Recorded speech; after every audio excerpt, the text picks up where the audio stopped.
Hey, what's up, guys? It's Jason Lipoff. Today I'm going to talk to you about 5 ways to decrease stress in your life. This might be one of the, I would say, probably top 2 or 3 questions that are asked of me. And I'm going to kind of do the stream of consciousness, no script, no nothing. I'm going to tell you 5 ways that I have personally managed to decrease stress and keep it off and really transform my life. I used to be one of the most stressed people in the world. That probably comes from just my family, just not really being able to handle things when things are not in your control or when things don't go as planned. And what I realize is that it's a lot more than just the way that you think, and it's a lot more than just the actions bestowed upon you. So, I'm going to tell you the 5 things, the 5 secrets. Number 1, get a pen and paper if you need it, whatever, pull over. So, number 1 is exercise. And by that, I mean moving. It doesn't really make a difference whether it's high intensity endurance, whether you like to play basketball, whether you want to go walking outside, whether you're in a wheelchair and you just want to move your hands. Exercise releases endorphins and it releases pleasure chemicals, neurotransmitters, dopamine, that makes you feel good. And it balances you out. So it is probably the number one, it's like the natural stress relief. So that's why ever since I started dedicating exercise every single day, my stress level really went down. I mean, how many times do you work out and then afterwards you're like, man, I really wish I didn't wake up and work out? Almost never. It really feels good. So number 1 is exercise. It doesn't make a difference what, just get moving. That's it. Be in the room. Number 2 is meditation. Huge. By the way, these are not in any order. I didn't think for the longest time that I needed meditation. I just thought it was the biggest joke, to be honest with you. I was, not like it was the biggest joke, but I'm like, I don't need that. Just like how I thought yoga and Pilates are just not for me. Like, I'm too high strung, right? I'm too type A. Well, what you realize is that if you start to study like the most successful people in the world, the people that have really figured it out, the people that are evolved, that almost all of them meditate. And I had to research it on the internet, but I'll give you just a couple quick tips. If you're married and you've got kids, and make sure that you ask your spouse for 20 minutes of you time, even 30 minutes. If you have to start with 10, just where they can take care of the kids and you can be alone and just listen to your breathing, slow and deep. And I recommend guided meditation, and there's apps on the iPhone. You can look online for ways to meditate. You can do it with your yoga, but I definitely recommend meditating every single day. I do it every single day, and to me it's been a game changer. Along the lines of meditation is what I call the 4-4-4 breathing technique. You can use this anytime where you feel yourself getting stressed. You actually say the word, I'm frustrated about this, about that, and it's You stop, you recognize it, and you breathe in for 4 counts, you hold for 4 counts, and you exhale for 4 counts. So you go.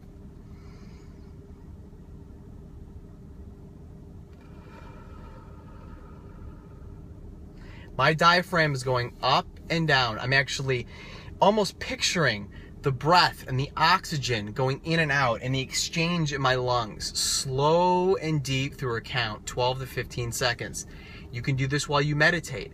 You can do this while you're in traffic and you find yourself getting stressed. If you're late, if something is happening to you and you don't know how to handle it, stop, take a breath, and do your 12 to 15 second breathing exercise, the 4-4-4. Number 3 is nutrition. Huge. So many people, their diet is so poor and so acidic that you're not giving your mind and body the energy that it needs to be able to really be balanced. So many people wake up in the morning and they have their cup of coffee and their body is so acidic first thing in the morning. I know, because I'm 37, 38 years old, and up until last year, that's all I did. And so I really was getting very evolved, but I still felt like I had that stress level. And I just recently replaced the coffee in the morning with 16 ounces of water and a wheatgrass shot, and I get my body in this super alkaline state. Now, I know some of you guys are thinking, well, I need to have my cup of coffee in the morning. Oh, I hate wheatgrass, or I hate... You can there's processes. You have to decide what's important to you. So I still have a cup of coffee, but I'll probably have it maybe late morning, or I'll have it later in the day after I've gotten my body in a really alkaline basic state. I also I take the thought out of eating as much as I can. So many people, they'll go out to eat and they'll actually give themselves more stress about what they can eat and what they can't eat. And that's another thing. So like in the morning, I don't have to think about anymore about what I need to make, because I make a superfood shake every morning. I put in my superfood shake, and for those of you guys who know, I drink Shakeology most of the time. Almond milk, water, I'll pick a fruit, and then I'll add maybe even some more greens, some spinach, maybe a little bit of chia, flax, whatever it is. I don't have to think about it, but I know that I got my choices, and that's it. That's my morning. So, and I'm just pumped, and I just have got great purposeful energy. I don't have to think about what am I going to make for breakfast. And you're like, wow, I love pancakes, or I have that for dinner a lot. I have it for lunch. I have it for, your kids will love you if you could make healthy protein pancakes. A lot of the foods that we make, we've somehow labeled as dinner foods, and you can have it whenever you want. So that's another thing, is that you want to make sure that throughout the day, plan your meal. So along the lines with nutrition, we stress out because everybody's going out to eat, and you don't want to say no. Or you are in a rush and you've got to get fast food and you're really hungry. You're not going to always be perfect, but if you can plan things out, grab some baggies and slice up some cucumbers for 3 or 4 days in a row. Slice up some carrots. Have some other healthy options that you slice up, some apples, some strawberries, blueberries. Those are all little things that you can be doing. And, for lunch, have some salad mix pre-made. Have sliced up tofu, sliced up chicken, whatever it is. So you can just boom, grab your baggie, put it put it in the bowl, oil and vinegar, whatever. You've got to plan ahead.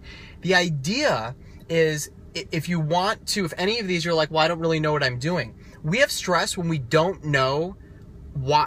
First, when we don't know why we're doing it. But if we don't have a structure, then we're like going on our own thoughts. But it's like, well, I'm really going to get back on track with my nutrition. Well, what proven method are you using? So you want to make sure that you're following a system that works, so you can turn your brain off. So you don't have to stress about what to do.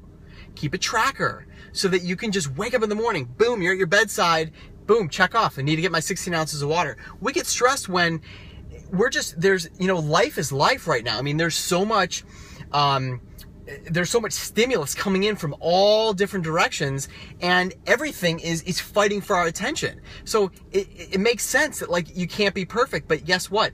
If you can be more purposeful and plan things ahead of time, it takes your thought out of it. You need to make as many things as habit as possible. So number 3 is nutrition. Number 4 is mindset. You got to realize, you got to take control and realize that it's not the actions bestowed upon you, it's how you react to it.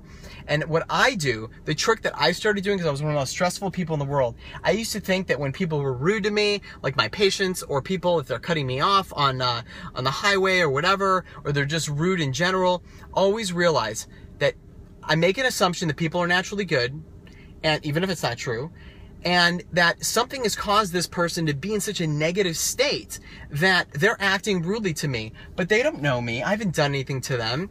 And so they're trying to elicit a reaction. So I try to make it a challenge to try and change their state in the time that I'm talking to them, by asking them questions, by actually trying to find out, where are they? Why are they in such a deep, dark place? Maybe I'll be able to help them, and maybe I won't. But it's a process. Well, are you just born with it? No, it comes with personal development. And that's where, for the first 35 years of my life, I never thought I needed it. And in the last, I would say in the last couple of years, it has changed my life. Not only reading and listening to personal development, but putting it into action. So many people, wow, I do personal development every day. But are you reading the right things? And are you actually putting it into action? It doesn't make a difference. You got a whole library if you haven't put anything into action. Pick 1 or 2 things at first, and then put that into action. You'll start to realize you'll have more control. You'll just start to see the world differently, and therefore, stress is uncertainty. Stress is doing something, not knowing the result. Stress is getting frustrated, not understanding why things are happening to you or whatever. So I think it's really important that you take control and that you're more purposeful with, with your life and why you do things, and realize that the voices around you, it's only you. And that leads into number 5, and that's you got to surround yourself with people that make you better. If you ever notice you want to try to do something differently in your life, that you get a lot of stress because you get a lot of backlash by some of the people that are closest to you, you can't understand how you're trying to make yourself better. That is normal. Realize that they don't do it because they're trying to knock you down. It's because they don't want you to change. Because it puts into light that they're not changing. You know, all this time, for instance, if someone wants to kind of become better than themselves, people are always, we have this pessimistic personality about, well, maybe, this is going to happen, or that's going to happen. Or I'll give you an example, like with network marketing, for example. There's people that are like the happiest people in the world. Yet when someone starts getting involved with it, oh, it's a pyramid scheme. And why are you getting involved with that? That thing is a racket. Of course they're going to say that because that's what everybody says. But what if it really did create financial freedom for somebody? What if it actually made you a better person, a happier person, a healthier person? What if you don't try it and you don't go all in, then you're going to be the same person you've always been. But if you try it and it works, it'll change your life. So that's what turns your brain off to the haters and even your closest people. So what do? You don't dump your friends. What you do is you change, and hopefully you can inspire them. It's like the person who grows up in a small town, a bunch of people that don't know what's right and wrong, and what they end up doing is they end up learning, educating themselves, becoming a different person, and then coming back to their hometown and starting to inspire the people that are ready. And that's what you need to do. You need to start to surround yourself by the 1%, the people that have gotten it right. Because you're always going to have voices in your head of people that are telling you who you are, the way you've always been, what you're capable of, what you're talented in. You can do whatever you want. You can do whatever you want. And when you take control, your stress just gets mitigated. It's not an illusion. You just have to have a process. So remember, number 1, exercise. Number 2, meditation. Number 3, nutrition. Number 4, mindset. Number 5, you got to surround yourself by people that make you better. All right, guys, have a good one. I hope that helped.